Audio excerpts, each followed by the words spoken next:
చూస్తే అల్లు అర్జున్ రిమైండ్ అయిన విషయం మనకు తెలుసు. అదేవిధంగా అల్లు అర్జున్ మీద ఎటువంటి సెక్షన్స్ పెట్టారు, ఈ సెక్షన్స్ ఎటువంటి పరిణామాలు, ఎటువంటి శిక్షలు ఉంటాయి, అదేవిధంగా అల్లు అర్జున్ మీద పెట్టిన సెక్షన్స్ బెయిలబులా లేకుంటే ఏ సమయంలో ఆయనకు బెయిల్ ఇవ్వవచ్చు అనే విషయాల మీద మనకు ఒక విశ్లేషణ చేసుకుందాం.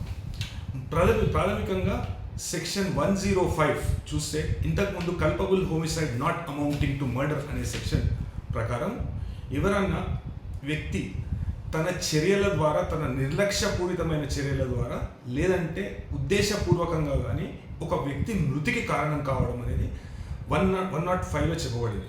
105కి దీనిలో ఉన్న విభాగాల ప్రకారం ఒక్కొక్క విభాగానికి 5 నుండి జీవితకాలం వరకు శిక్ష పడే అవకాశం ఉంటుంది. ఇప్పుడు మనం చూస్తున్నాము, రిమాండ్ అనేది యాక్సెప్ట్ చేయడం జరిగింది. అయితే ఈ సెక్షన్ మెజిస్ట్రేట్ పరిధిని మించి ఉన్నది కాబట్టి సెషన్స్ కోర్టులో బెయిల్ చేసుకోవాలి కాబట్టి ఈ రిమాండ్ అనేది యాక్సెప్ట్ చేయడం జరిగింది. అదేవిధంగా ఇవాళ మనం చూసినట్టయితే క్వాష్ పిటిషన్ని కూడా రిమాండ్ యాక్సెప్ట్ అయిన కారణంగా దీనిలో వాయిదా అనేది హైకోర్టు ఇవ్వడం జరిగింది.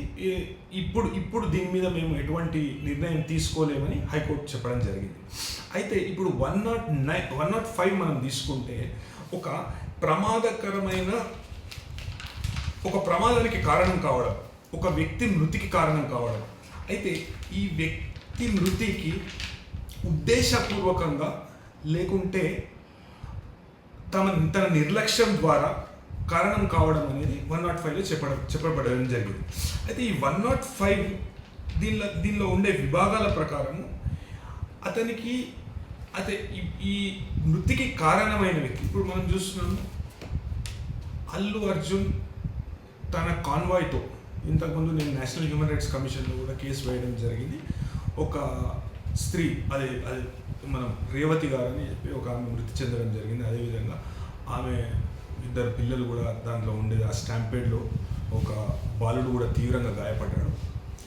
అయితే ఇది అల్లు అర్జున్ నిర్లక్ష్యమేనా లేకుంటే పోలీస్ వాళ్ళ అత్యుత్సాహమా అనే విషయాన్ని కూడా ఇంతకుముందు నేను చర్చించడం జరిగింది. ఆడ లాఠీ చార్జ్ జరపడం అనేది పోలీస్ వారు తప్పని నేను అనుకుంటున్నాను. ఈ విషయాన్ని నేను నేషనల్ హ్యూమన్ రైట్స్ కమిషన్ దృష్టికి తీసుకుపోవడం జరిగింది. అయితే 105 అనే సెక్షన్ ఏం చెప్తుందో చూద్దాం మనం.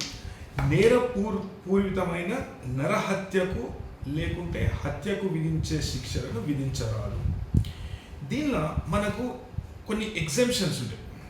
ఇప్పుడు నిర్లక్ష్యపూరితమైన చర్య, ఇప్పుడు ర్యాష్ అండ్ నెగ్లిజెంట్ డ్రైవింగ్ అనేది ఒకటి మనం తీసుకుంటే, ఇంతకుముందు పార్ట్ 2 మనం చూస్తే ఉద్దేశపూర్వ